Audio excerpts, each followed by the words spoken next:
You're watching SBA Today. With all the latest news, stories, and advice, here are your hosts, Paul Long and Tonya Mazurek.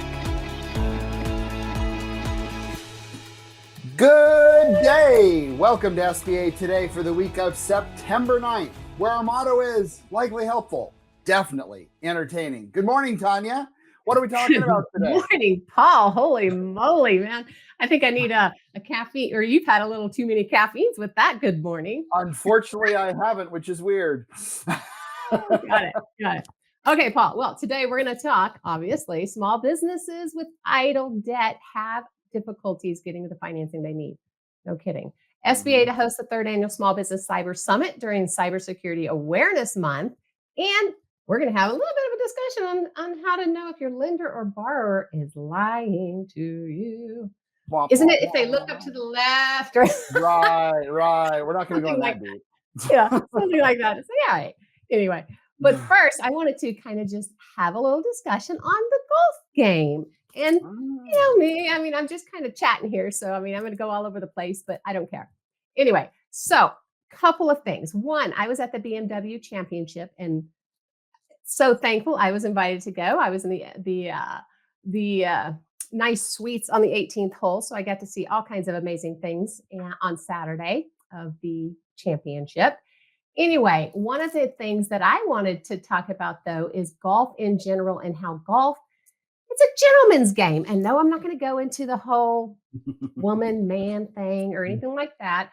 But meaning the gentleman game, because there's certain rules and restrictions and ideas. You're supposed to dress a certain way. You're supposed to use a certain gear. You're supposed to, act and behave a certain way on the golf course, right? Well, a couple of the golfers out there kind of stretched it a little bit. Now, I personally think that's freaking awesome. I mean, you guys know me. I do that all the time. A little bit of stretch isn't going to hurt anybody, right?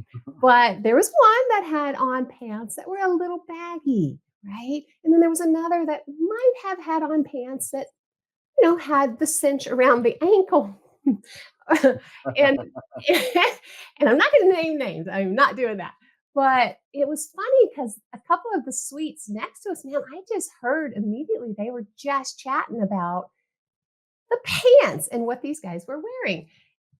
And it just got me thinking a little bit about how, there's structure around golf. Yes. But when is it that, certain structures, whether it be golf or anything else, maybe could change or maybe could be stretched a little, or maybe they're outdated, that type thing. Now, I used to belong to a club, and I might get some heck for this, but I used to belong to a club for about 10 years and quit at the end of last year. But I remember when my boys were younger, we would get out on the par 3. Now, I'm talking the par 3, not the 18, the par 3. And we got out there one time. Nobody had their shirts tucked in. Now, I'm a female. Half the time I don't tuck my shirt in. If I do, it might be that little half tuck up front that looks cute, but I don't typically tuck it in, and I dang sure don't wear a belt. But anyway, so we get out there, and a cart pulls up and tells us, "Oh, you guys need to tuck in your shirts." I'm like, dude, it's the par 3. We're just having some fun. Wow. Whatever. So we tuck in our shirts. Well, that wasn't enough. 2 weeks later, a letter comes in the mail, and I had gotten a letter and reprimanded basically for not tucking in shirts. For me, I just find that a little, of a stretch, let's say. I get it on the 18. Don't get me wrong. I mean, that follows the rules and whatnot. But on a par 3, I was like, yeah, come on, man. But anyway, that's just one. The second is I was invited last week to play in Citywide Bank's Scramble tournament. And I got invited by a couple of dear friends. Well, one particularly would be Sean McGough over there, invited me to play in his foursome. And it was awesome. We get out there, and there was 2 of them I knew well, because one was my team member at my work, right? And then one was Sean. Well, we get out there, and, they're behaving themselves and whatnot because the females around. Unbeknownst to them, I am like a guy's guy or whatever when I am on the golf course. Now, I worked construction for 4 years right out of high school, right? I did. Before I ever went to college, I worked like hard construction, concrete. And so I can hang with the best of them. And it depends on who you're around. And is it their job to kind of accommodate and make sure that they don't offend or whatever me? Oh no, I took that right off the table I with my own behavior where the whole day just was a ball. Now there was no HR obviously on that course, but it was a blast. We had so much fun. We actually came in 9 under, so that was respectable, but we did not win. Anyway, then on top of that, I want to go to all of this is coming to a head. Chase Jarvis, I found this online with one of his. He just gave us 7 lessons that you learn from golf. Now, 1, play it like it is. Keep a present mindset. Yes. Play with someone new. Did. Disconnect from ego. Well, that one will get you on a golf course because that little ball is notorious for ticking you off, right? Learn from your mistakes. You're playing against the course, not yourself. That's true. Or your competition. You're playing against the course. And preparation is key. Now, the reason I say all that is golf is like business. In so many ways, both in these rules that you come up with, because we all think that we're playing against our competition, and we aren't. We're playing really our own game against ourselves or with ourselves, not against the competition. So step outside your boundary lines. Wear your freaking ankle pants if you want to.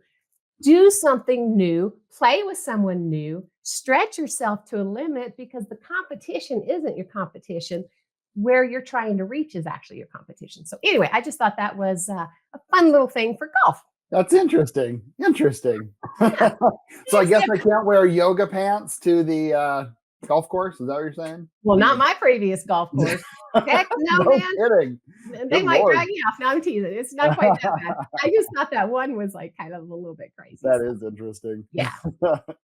Anyway, what you got for us? Well, hey, jumping into the news, thank you to the Coleman Report and the Federal Reserve. There was an article about the share of 2023 respondents by EIDL debt status. And so what it talks about is obviously during the pandemic, I had, obviously everyone got the cheap money, right? The 3.75 for 30 years. God knows I would grab it if I was a business owner. But what they are finding is it's harder to find lenders who are able to be able to do that with that EIDL, because it's not necessarily the debt service, which even though it could in certain cases, but some of those, they're $2 to $5 million EIDL loans. Those are pretty meaty payments. And it's quite crazy to see what's going on there. So they say, although it's over, many small businesses are still carrying debt from the pandemic, which again, why should they pay it off unless they need to? But it's becoming a big concern. The Federal Reserve Bank found that firms with an outstanding EIDL balance were less likely to be fully approved for funding in comparison to firms that never received EIDL. While having an EIDL is not the sole cause of the lower approval rates, the increased level of debt is weighing those small businesses down, not surprised. And small businesses with outstanding EIDL debt that were not fully approved for financing, half of them said that the elevated debt levels were the cause of the partial denials. Now, obviously, with SBA loans and what we're doing, we can obviously get a subordination pretty quickly. Exactly. But again, what is the debt service? How much did they take? Did they really need that? I have heard horror stories on how people have spent that money or have saved that money or maybe crypto that money. Like I could go on for days with the stories I've heard. And it's so, obviously for SBA lenders out there, we see that out there. If you do a lot of business acquisitions, clearly that needs to be paid off at closing, as we know. But just be careful out there, because the EIDL is definitely causing some issues. And when businesses are struggling, the question is, so what did you do with your EIDL money? Yeah. because you never know. You mean there's actually issues with things that went down during? Weird, right? No, that never happens. Are you And kidding? sorry, one more fact on that too. 60% of small business owners that got an idle still have the idle debt. 60%. Really? Yeah. Wow. Interesting. It is interesting. Ay, ay, ay. Well, all right. Well, that's good to know. We'll have to keep track of that, especially in our industry. Okay, so next, the U.S. Small Business Administration announced that it will host its leading small business cyber summit on October 16th and 23rd. It's a free virtual cybersecurity series meant to equip America's 34 million small businesses with tools and resources to bolster their cybersecurity infrastructure. Now, this next part's pretty funny because there's a word in there that I just love. The rapidly changing landscape of the digital world poses new and evolving risks for small businesses. Fortunately, the SBA is poised to assist small businesses in preparing robust defenses to overcome these challenges and avoid costly disruptions, says Acting Associate Administrator for SBA's Office of Entrepreneurial Development, Aditi Dussault. Now, the SBA's Small Business Cyber Summit is designed to provide entrepreneurs with the expertise and resources necessary to ensure they're fully equipped to face these vexatious threats. Ooh. Vexatious. Isn't that a Wow. great word? That's a I've $100 never used word. that word. I'm like, ooh, I learned a new word in this. Anyway, during the summit, we'll feature a wide range of tools, resources, and programming from the SBA's network of trusted experts, federal and state government partners, and other innovators across multiple industrial sectors. All right, well, thank you for that. Cyber attacks are a growing threat to small businesses and the U.S. economy and for the U.S. economy. According to FBI's Internet Crime Report, the cost of cyber crimes against the small business community reached $4.57 billion in 2023. Did you know that? Holy cow. A lot. A 38% increase from previous year. Small businesses are attractive targets because they have information I cannot say this word. Cyber criminals. Cyber criminals want, and they typically lack the security infrastructure of larger businesses. Yep. Now, many small business owners feel their businesses are vulnerable to a cyber attack, yet at the same time cannot afford any professional IT solutions. They have limited time to devote to cybersecurity. We all know this, or do not know where to begin. So the intent is that the third annual SBA Cyber Summit will address these formidable challenges with turnkey solutions. I think it's great. Now, if that's you, businesses out there, or any of the businesses that you know that might be in need, if you're a lender, make them aware of this valuable resource. I think it's a great idea. So, I'm curious. Every single time I look at a insurance accord that comes through my desk on a deal, I look to see if there's cyber insurance. And do you know how many times I've probably seen it in the last 4 or 5 years? Zero. I was like, I have never looked for that. So that's wonderful. It's crazy, and it's only going to get worse. So, yeah, I'm not going to get on my soapbox from listen to last week. Get on my cyber box. That's why I decided. Let's just take this a step further, man. And SBA obviously is noticing as well. So there you go. Yep. So our third one we're going to talk about, we're just going to have a quick conversation about how to know if somebody is lying to you. And not just somebody, but maybe your lender or your borrower. Interesting, right? Mm-hmm. Everyone's honest, and every word that comes through anybody who hears mouth is always the truth. I have some oceanfront property in Arizona to sell. Anybody want to buy it? Right, and you use an EIDL loan to facilitate it, right? So I think I already did that. Right? We give out money, and money makes people do things like lying. It really does, and especially so. What are some of those things that are out there that you should kind of keep an eye on? Different stories. I have caught borrowers in different stories at times. And in my opinion, out of the 5 C's of credit, the number one and most important is character, in my opinion. And if you are lying to me when it comes to if I have to take you to court you are absolutely going to lie on this stand. So, different stories, be careful of that. Excessive detail. This one I think is interesting. Because, you have some of those borrowers that are just chatty Cathys. Right. And they just give you too much information. But at the same point, too, I just like to shut up and listen to them talk, because sometimes that you pick up on things for sure. Uh-huh. So I'm not sure if I agree with that one, but yeah. Avoiding the question, also known as politics. Refusing to answer the question directly or changing the subject can be a red flag. Well, yeah, of course.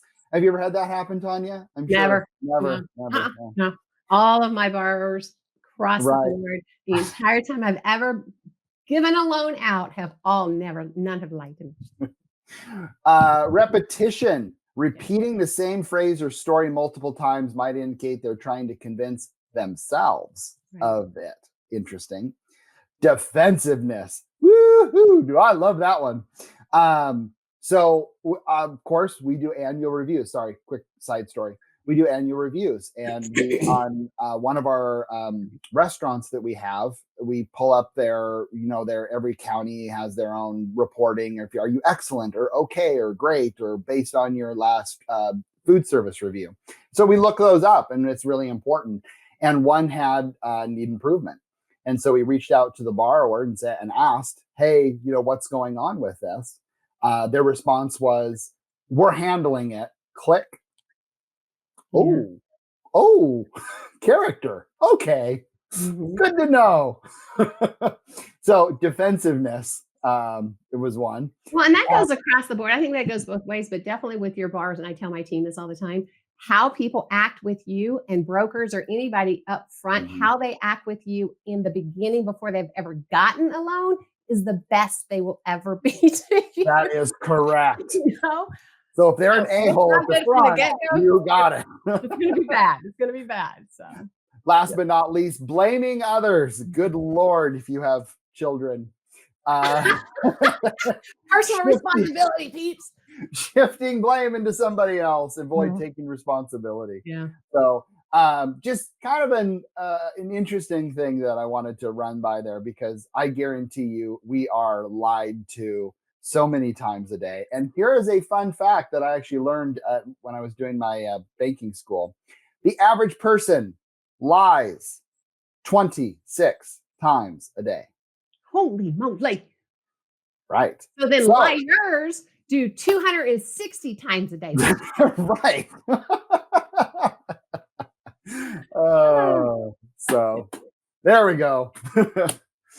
Yeah. Paul lies every day when he's like, oh, you look nice today. Okay.